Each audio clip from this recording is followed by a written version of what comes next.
Hey guys, welcome back to another video. So today what we're going to be doing is just discussing my plans for this. Now, I still didn't finish this intake. Like, I gotta cut that piece and then make it one straight piece, but at this point, like, I don't really know if I'm even going to bother with my time for this, because I plan on I'm going to try to go boost in the next month or two.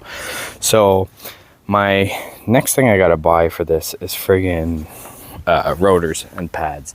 These rotors and pads have been on for 5-6 years, and they are now metal on metal. I've needed brakes for a year or two, and I definitely need to get some new rotors and pads. So I'm gonna get some R1 rotors and pads, and then at the same time I'm finally gonna paint my calipers blue. I've been talking about painting them blue ever since I got the car. Because I had a vision with the black and blue theme, and then at the same time I paint the calipers, I'm going to paint this blue. But for what I want to talk about is the boost. So I've been looking at the Comp oilless turbos, and to me I feel like that's the best, easiest option I can do. Now I'm thinking, because the PCDs are already there, and like, I might just, I don't know, because look how close that PCD is to the fan. It's going to be difficult to make a manifold, turbo manifold, so I might like just try cutting the PCDs and routing them up. But at the same time, if I don't do that and make like a custom turbo manifold, and that way if I can make both and then make turbo manifolds and then get like the oilless turbo and try to put together like a turbo kit for 4th gen owners. So I always wanted the Guernsey Bear kit, but I really don't think I can afford it. Like, the Guernsey Bear kit is about $10,000. Hey, Minter, you freaking out? You freaking out? Mom's gonna bring you for a walk. So we have a group chat on Instagram, and we always talk about cars and mods and stuff, and everyone's saying like go turbo, and on the YouTube channel it feels like everyone wants me to go turbo. I'm assuming it's because the Guernsey Bear kit doesn't allow you to keep your AC unless you get an extra electrical pump, but I do love that Andy actually has a kit for boost for the 4th gens, and I would love to support that and get this thing boosted with the Guernsey Bear kit.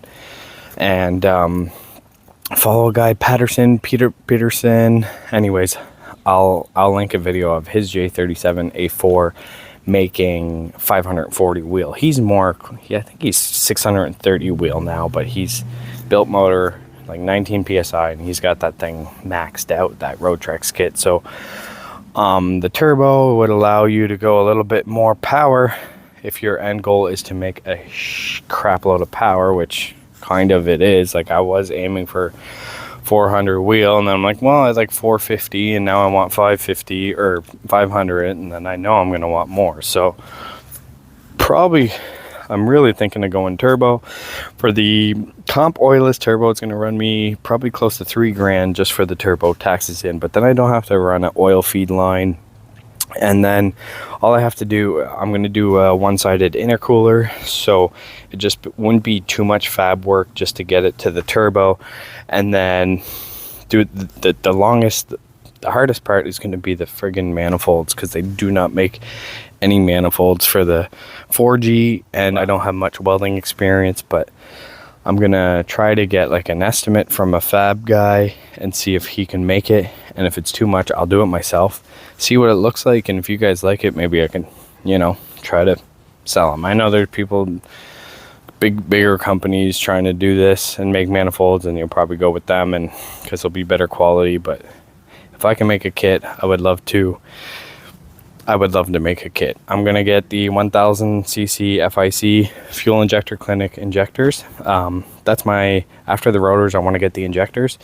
I also have seen dyno videos of people with MSD ignition on a Hemi, like an old Charger Hemi, like 05, and they gain like 10 wheel. So I kind of want to do injectors and coil packs before just like NA, keep it NA, do injectors, coil packs, get a tune, and see how fast I can get it with just those mods. And then, like I said, I am planning on gutting it. I didn't gut it yet, but it still smells like octane booster bad in here. I gotta remove all this stuff. It's just I was busy this weekend, so I'm gonna remove all the carpets, give them a shampoo. I'm gonna remove all that because I do want to get new shifter cables. And also, if I go boost, I'm definitely gonna need a clutch, so I'm gonna have to get a clutch. So it's gonna be a lot of cost. So I just need you guys to like, share, subscribe, comment, do whatever you can to help me out. And yeah, let's get this thing boosted. I want this boosted by before the winter, so that way we have local runs at the airport, and they have some crazy cars there, like Lamborghinis and Ferraris and GTRs, and they're not all modded. So I think with 500 wheel and I gut it, I think I can hang with a lot of the cars that would be there. Well, I'd like to think I could anyways. So it'd be very cool, and that I think that would have the potential for the viral video I'm looking for. I still need to get the TLX grill, but right now, like, the looks are the last of my worries. I'm just focusing on trying to get this thing fast. And if I do the turbo, which I'm going to do boost, there's no question about it, I'm going to relocate this battery to the trunk right in the middle, so it's like even weight distribution. So anyways, that's just, for me, the benefits of the supercharger is it's a kit. I can just in a weekend knock it out, do a full detail video. So like people that are debating on getting the kit and just don't want to pay for installation, if I can do an install video, then anybody can install it, in my opinion. Like, I'm no mechanic. This is the first car I ever worked on, so if I can do it, anybody can do it. And I want to do it like in the friggin' grass in the driveway. I don't care. Like, it'd just be cool to do. And I think it'd be really helpful information for the Guernsey Bear people that are debating it. And then, so that's the pros. The pros is it's already just a bolt-on kit, and I could have it boosted in a weekend. And the pros are the sound. I absolutely love the sound. Supercharger is like more NA, like it's instant power, no turbo lag. And the way the power builds up, I like the power band just like slowly, gradually pulling and pulling, and then reaching the peak power right at the top. So I do like that. Now the downside to it is the price. The price for me would be about $10,000 Canadian, and that is just insane. The wife definitely does not want me to spend that, and I honestly don't want to spend that. So unless I can get a better price on it, like it makes no sense for me to go with the kit. Like, it's just, if you're in the US, you can get it for $6,000. Like, Canadian, that's a big chunk of money for 10 grand. And so, and then the other downside is so superchargers don't really like, if I plan on going built motor, they don't really like to rev, like spin high RPMs. So, and you are going to be limited at some point to how much power you can make. And but for now, like, the Guernsey Bear kit is the best, reliable, easiest, quickest option. It's just too expensive. So the turbo kit, the benefit to that is I could probably do it for half the cost. I can possibly make a kit so other people could, you know, have other options for boost.